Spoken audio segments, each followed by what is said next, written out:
సందర్భం సమయం దొరికినప్పుడల్లా భారత్పై విషం చిమ్మే డొనాల్డ్ ట్రంప్ మరోసారి అక్కసు వెళ్ళగక్కాడు సార్. భారత్ చైనాలు నరకాలు. జన్మతహా పౌరసత్వం కోసమే ఆ దేశాల వారు 9వ నెలలో అమెరికా వస్తూ ఉన్నారు. వాళ్ళు ల్యాప్టాప్లతో వచ్చే గ్యాంగ్స్టర్లు. అమెరికా రాజకీయ విశ్లేషకుడు సావేజ్ వ్యాఖ్యల వీడియోను ట్రంప్ రీపోస్ట్ చేశారు సార్. ట్రంప్ అంటే ఇలా రీపోస్ట్ చేయడాన్ని, ట్రంప్ మనసులో ఉన్న మాటను బయటకు వెళ్ళగక్కడాన్ని భారత విషయంలో మనం ఎలా చూడాలి సార్? మొదటిది, ఇది ఫ్యాక్చువల్లీ ఇన్కరెక్ట్. ఎందుకంటే అమెరికాలో 5.2 మిలియన్ 52 లక్షల మంది ఇప్పుడు లేటెస్ట్ అంచనా ప్రకారం భారత సంతతికి చెందిన వారు ఉన్నారు, ఇండియన్ ఆరిజిన్ అమెరికన్స్. కానీ మనము వీళ్ళ స్టాటిస్టిక్స్, అమెరికా ప్రభుత్వ గణాంకాలు చెప్తున్నాను మీకు. అమెరికాలో మీడియన్ ఇన్కమ్ అంటే సగటు అమెరికన్ పౌరుని ఆదాయము అరౌండ్ $75,000 ఉంటుంది. కే అంటారు, 70 or 75K. ఇది average American income, including Indians కూడా కలిపితే. కానీ average Indian American income $1,50,000, 150K. అంటే నిజంగానే అదర్ దెన్ ఇండియన్స్ తీస్తే ఇంకా ఎవరేజ్ అమెరికన్ ఇన్కమ్ ఇంకా తక్కువ ఉంటుంది.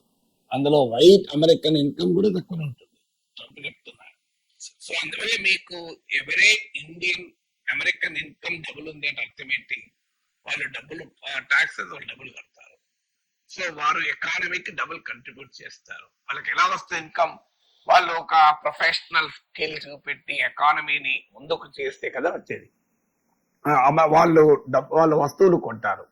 సో అందువల్ల డబుల్ ఇన్కమ్ ఉన్నవారు టాక్సెస్ డబుల్ కడతారు, కన్జంప్షన్ డబుల్ ఉంటుంది, ఎకానమీకి అలా కంట్రిబ్యూట్ చేస్తారు కనుకనే డబుల్ ఇన్కమ్ ఉంటుంది. ఇందువల్ల ఇది ఫ్యాక్చువల్లీ ఇన్కరెక్ట్ దానికి మొదటి first piece of statistics.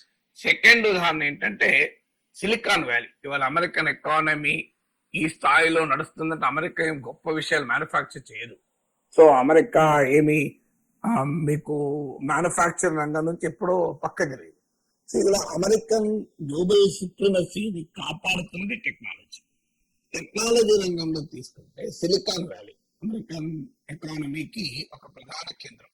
Silicon valley work force లో 1/3 ఇండియన్స్, 3వ వంతు. సో 3వ వంతు ఇండియన్స్ సిలికాన్ వ్యాలీలో ఉండడం ద్వారా ఇలా అమెరికన్ టెక్నాలజీ ఎకానమీ ఈ స్థాయిలో ఉంది. సో అందువల్ల మీరు ఈ ఫ్యాక్ట్స్ ఉదాహరణ మనకు తెలియజేస్తుంది కదా. థర్డ్ ఆస్పెక్ట్, ఓవరాల్ గా సిలికాన్ వ్యాలీ కంట్రిబ్యూట్ చేయడమే కాదు, మీరు అమెరికన్ ఎకానమీకి ఇవాళ నడిపిస్తున్న టెక్నాలజీ కంపెనీలు ఎవరు నడుపుతున్నారు? మీకు Google Sundar Pichai Indian origin, Microsoft Satya Nadella Indian origin, మీకు YouTube Neal Mohan Indian origin, మీకు Adobe Shantanu Narayen Indian origin. ఈ మధ్య విరమించుకుంటున్నారు, అంటే స్టెప్పింగ్ డౌన్ ప్రకటించాడు. సో ఇలా ఒక్క కంపెనీ కాదు, మీకు అంతకుముందు పెప్సికో, ఇంద్రా నూయి, ఇలా ఒక్కరు కాదు, మీకు అమెరికన్ ఫార్చ్యూన్ 500 కంపెనీస్ ను నడుపుతున్న టాప్ సిఇఓస్ అంతా ఇండియన్ ఆరిజిన్ వాళ్ళు ఎక్కువ మంది ఉంటారు. మరి వీళ్ళంతా నరక కూపాల నుంచి వచ్చారా? నరక కూపాల నుంచి వచ్చి అమెరికాను స్వర్గధామంగా మార్చారా? అమెరికాను హెవెన్ ఆన్ ది ఎర్త్ గా మార్చింది వీళ్ళేనా? సో అందువల్ల ఇంతమంది ఇన్సల్ట్ చేయడం ఇది ఒకటే కాదు. పొలిటికల్ రంగంలో తీసుకోండి, దేశ వైస్ ప్రెసిడెంట్ కమలా హారిస్ ఇండియన్ డిసెంట్, మీకు సెకండ్ లేడీ ఉషా చిల్కూరి, మీకు రేపు మాపు మళ్ళీ ఫస్ట్ లేడీ అయినా ఆశ్చర్యపడాల్సింది లేదు. సో ఆమె ఇండియన్ ఆరిజిన్. మీకు Tulsi Gabbard, director intelligence, America Trump ప్రభుత్వంలోనే డైరెక్టర్ ఇంటెలిజెన్స్ తులసి గబార్డ్. అలాగే మీకు FBI federal bureau of investigation head Kash Patel. ఇలా మీకు అనేక మంది, మీరు ఇలా ట్రంప్ అడ్మినిస్ట్రేషన్ లోనే ఇండియన్ ఆరిజిన్ ఉన్న వాళ్ళు ట్రంప్ ప్రభుత్వాన్ని నడుపుతున్నారు ఇవాళ. మరి వీళ్ళందరూ కూడా నరక కూపాల నుంచి పుట్టి అమెరికాకు వచ్చిన వాళ్ళ. అందువల్ల Indians contribution to the American economy is very very big. So అందువల్ల మీకు జనాభాలో 1.5% కావచ్చు, కానీ they constitute a big contribution to the American economy. So American economy ఇలా ఈ స్థాయిలో ఉంది అంటే ఈ ట్రంప్ చెప్తున్నా, మైకేల్ సావేజ్ లాంటి విధవలు చెప్తున్నా ఈ నరకాల నుంచి వీళ్ళంతా పుట్టుకొచ్చారు. వాళ్ళు చెప్పుకుంటున్న నరకాల నుంచే. తర్వాత ఇంకో ఫ్యాక్టర్ చెప్తాను. సో ఈ ఎందుకు ఈ కాంటెక్స్ట్ ఏంటి అనేది కూడా ట్రంప్ ఈస్ అబద్ధాల కూరంటానికి ఉదాహరణ. ట్రంప్ ఏమన్నాడు, దీనికి మూలం ఎక్కడ అంటే ఇమ్మిగ్రెంట్స్ అనేది ఒక బ్యాడ్ అనేటువంటిది ట్రంప్ వాదన. ఈ ఎందుకు ఇష్యూ ఏంటి, మైకేల్ సావేజ్ కూడా మాట్లాడి చూశాను న్యూస్ మ్యాక్స్ లో, సావేజ్ విత్ ప్రోగ్రామ్ అని ఉంటుంది. సో ఆ ప్రోగ్రామ్ లో ఏమంటున్నాడు ఆయన క్లియర్ గా, బర్త్ రైట్ సిటిజన్షిప్ అంటే పుట్టుకతో అమెరికా గడ్డ పైన పడితే ఆ దేశ సిటిజన్ అవుతారు అన్నది చట్టం. ఇది అమెరికన్ కాన్స్టిట్యూషన్ కు 14th అమెండ్మెంట్ ద్వారా వచ్చినటువంటి విధానం, బర్త్ రైట్ సిటిజన్షిప్ అంటారు. సో దీన్ని వ్యతిరేకిస్తూ మైకేల్ సావేజ్ అంటే, సో దాన్ని ట్రంప్ వాదన ఏంటంటే అది కేవలం స్లేవ్స్ బిడ్డల కొరకే, అంటే బానిసల బిడ్డల కొరకే వచ్చినటువంటి చట్టం, అందువల్ల అది అన్యాయంగా పెడుతున్నారు. 100,000 కోట్ల ఆదాయం ఉన్నవాడు వచ్చి అమెరికాలో 9th month లో వచ్చి డెలివర్ అవుతున్నారు అని. సో ఇదంతా ఒక ఎత్తైతే సిఎన్బిసికి ఇచ్చినటువంటి ట్రంప్ అంటాడు ప్రపంచంలో ఎక్కడ ఈ విధానం లేదు, ఒక్క అమెరికాలోనే ఉంది అంటాడు. ఒక దేశ ప్రెసిడెంట్ ఎంత నీచంగా అబద్ధాలు ఆడుతున్న దానికి ఇది ఉదాహరణ. మీరు గూగుల్లో కొట్టండి వస్తుంది ఎన్ని కంట్రీస్ లో బర్త్ రైట్స్ అని చెప్పి. నాకు more than 30 countries, ఇంక్లూడింగ్ తన పక్కన కెనడా ఉంది, తన పక్కన మెక్సికో ఉంది. సో ఒకవైపు మెక్సికో, ఒకవైపు కెనడా ఉంది. ఆ 2 దేశాల్లో బర్త్ రైట్స్ ఉంది. ఎంటైర్ సౌత్ అమెరికా మా హెమిస్ఫియర్ అంటారు కదా, అంతా మా ఇలాకా. సో మీ ఇలాకాలో సౌత్ అమెరికన్ తీసినప్పుడు ఈ విధానం. So this is the birth right citizenship in more than 30 countries. ఒక దేశం కూడా కాదు. ట్రంప్ ఆ మేరకు జ్ఞానం కూడా ఉండదు, ఇది ఎక్కడా లేదు, ఆ భూమి మీద అమెరికాలోనే ఉంది అని అంటాడు. సో అందువల్ల క్లియర్ గా అర్థమవుతుంది, ఇట్ ఈస్ ఫ్యాక్చువల్లీ కూడా. ఇంకా తర్వాత ఇక నరక కోపం నిజంగా ఇలా ఇరాన్ స్టేట్మెంట్ ఇచ్చారు, ఇండియా చైనాకు 100 సంవత్సరాల క్రితమే నాగరికత ఉంది అని. సో ట్రంప్ కు అర్థం కావాలి, పశ్చిమ దేశాలకు బట్టలు వేసుకోవడం కూడా తెలియక ముందు అడవుల్లో ఆకులు అలమలు తింటూ ఒంటికి ఆకులు కట్టుకొని తిరిగిన రోజుల్లో భారతదేశంలో నాగరికత విలసిల్లింది. అది భారతదేశం గొప్పతనం. కొలంబస్ ఎందుకు వచ్చాడు, అమెరికాను ఎట్లా కనుక్కున్నాడు, ఒకసారి చరిత్ర చదవనండి. ఇండియాను వెతుక్కుంటూ కొలంబస్లు, వాస్కోడి గామాలు, మాగల్లాలు ఎందుకు వచ్చారు, పట్టుకురాలే కదా. సో ఇండియన్ మీకు రమీలా తాపర్ ప్రఖ్యాత ప్రాచీన చరిత్ర విద్వాంసురాలు, ఆమె రికార్డ్ చేసింది ఏంటంటే నా ఇండియన్ భారతీయ తీరం నుంచి ఒక 30 countries కరెన్సీస్ లో ట్రేడ్ అయ్యేది. ఆ రోజుల్లోనే 30 దేశాల కరెన్సీలలో ట్రేడ్ అయ్యేది. ఇండియా నుంచి మ్యాథమెటిక్స్ మీకు అరబ్ దేశాల మీదుగా యూరప్ కు వెళ్ళింది. అందువల్ల ఇదంతా హిస్టరీ, దిస్ ఫ్యాక్ట్. జీరోను కనుక్కున్నది ఇండియన్స్, డెసిమల్ సిస్టమ్, ఇలా జీరో లేకుండా కంప్యూటర్ సైన్స్ ఉందా? సో జీరో కనుక్కున్నది ఇండియన్స్, జీరో లేకుండా కంప్యూటర్ సైన్స్ లేదు. మీకు ఈ డెసిమల్ సిస్టమ్, దశాంక భిన్నాల్ని కనుక్కున్నది ఇండియన్స్. సో ఇంతటి విజ్ఞానాన్ని ప్రపంచానికి ఇచ్చినటువంటి గడ్డ ఇది. సుశ్రుత సంహిత, చరక సంహితలో ఆధునిక క్యాటరాక్ట్ ఆపరేషన్ వివరించారు. అమలు విషయం కాదు కదా, అప్పుడున్న అమెరికాల వైద్య విజ్ఞానం. సో అడగండి. సో మీకు ఆ రోజు అసలు ఉపగ్రహాలే లేని, టెలిస్కోప్లే లేని రోజుల్లో భాస్కరుడు, ఆర్యభట్ట వీరందరూ మీకు అద్భుతమైన ఖగోళ శాస్త్ర పరిజ్ఞానాన్ని ప్రపంచానికి ఇచ్చారు. సో ఆ రోజుల్లో కూడా సో మీకు ప్రాచీన భారత గణిత శాస్త్రవేత్త అయిన బ్రహ్మ సంపుట సిద్ధాంతం ఆధునిక పైథాగరస్ సిద్ధాంతానికి కూడా మూలమని అంటారు. This is the greatest contribution of India to the global culture, heritage and science and technology. So ఇంతటి ఇవాళ ఇండియా నరకమే అయితే, ఈ శాస్త్ర విజ్ఞానం అభివృద్ధి కాకపోతే ఇవాళ అమెరికాలో సైన్స్ అండ్ టెక్నాలజీ స్థాయిలో ఉండేదా? సో ఏం మాట్లాడుతున్నాడో కూడా తెలియాలి కదా. కాస్తంత హిస్టరీ అన్నా తెలియాలి, జాగ్రఫీ అన్నా తెలియాలి, కాన్స్టిట్యూషన్ అన్నా తెలవాలి, లా అన్నా తెలవాలి. ఏది లేకపోతే కామన్ సెన్స్ అని ఉండాలి. అవి ఏది లేకపోతే ఎట్లా?